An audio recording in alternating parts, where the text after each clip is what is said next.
Howdy.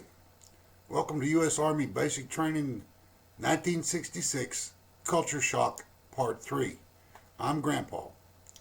I'm going to go back a little bit from what I did in Part 2. I got a little ahead of myself. I need to talk to you all about the reception station.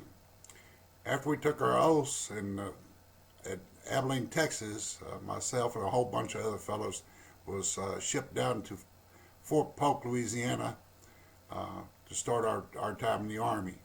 They immediately took us over to the reception station. Now, the reception station is the place where you in process. They do all your records and issue you uniforms, your dog tags, your ID card, do everything that you need to get done to go report to your basic training unit. And what they do is they'd wait till they had a whole complement of men for our basic training unit and ship us all from the reception station at the same time over to our basic training unit. So if you got there and you was one of the first bunch men to be processed for that basic training unit, basically you got processed and you just did details and things like that until it was time to ship over to basic training.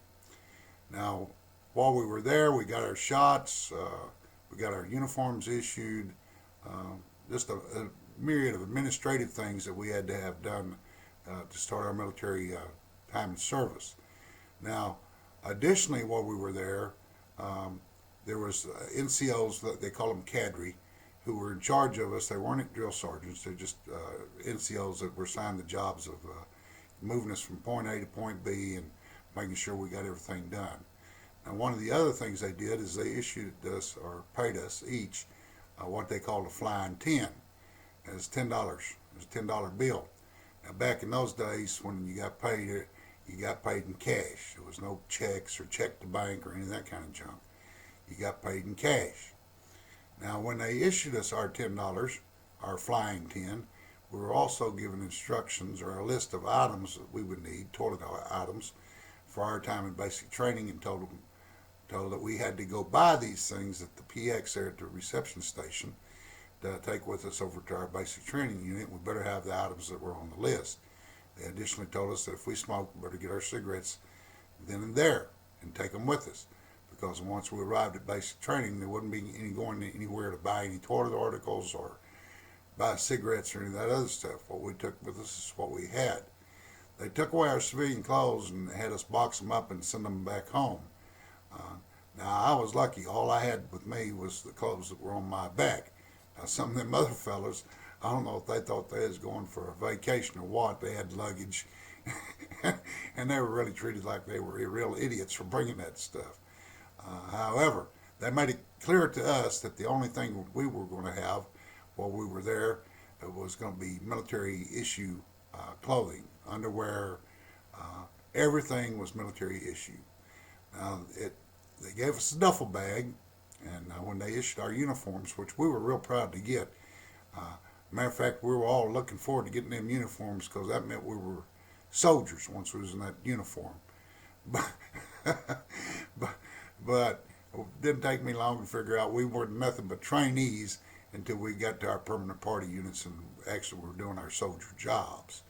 Now, these duffel bags, they're not like these little things you see people carrying around in airports and stuff. They're a big green thing that held everything that you owned. I mean, your toilet articles, all your uniforms, your long johns, your underwear, everything that you had to have for basic training was in that duffel bag, and it's pretty good size. And it wasn't heavy. It wasn't very light. It was pretty heavy, matter of fact. So either way, we got in processed, and while we were in processing, the cadre that would take us from one location to the other would do their best to try to teach us how to get in formation, how to march, and to do some basic facing movements. Of course, not being drill instructors, they didn't do a real good job of making sure that we were properly trained and we really knew how to do all these things. Now, once they had a full complement of men to be going to basic training, a whole company, then they put us on rosters and contacted our basic training unit to come pick us up. they brought a bunch of old buses over there, not anything like Greyhounds. They were just kind of like school buses, but painted OD green, and just seats to sit in. And anyway, they had us in one big old monster group, and they pulled them buses up there, and the drill sergeant got out each bus and told us to start loading on those buses. And of course, everybody picked up their bags and was ambling over to them. And of course, the drill sergeant started yelling at us. We were a bunch of idiots to run. Get on the buses. Get on the buses.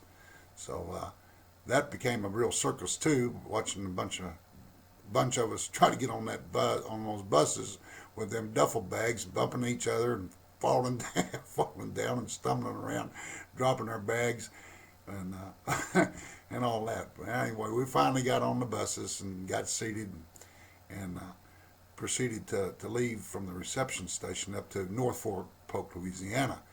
And while we were en route, the drill sergeant started telling us basically that we were in the Army now. We were trainees. That's all the hell we were. And that we were all stupid. We didn't know nothing about nothing. And that when we got there and it came time to get off that bus, we better be jumping through hoops to get off there. No lagging, no dragging. Get off the buses and get in formation. So we we made our little trip from the reception station over to North Fort, Louisiana, with the drill sergeant screaming at us and telling us how stupid we were and what we were basically in for, and we better be learning what we had to learn and doing what we were told to do in a expeditious manner.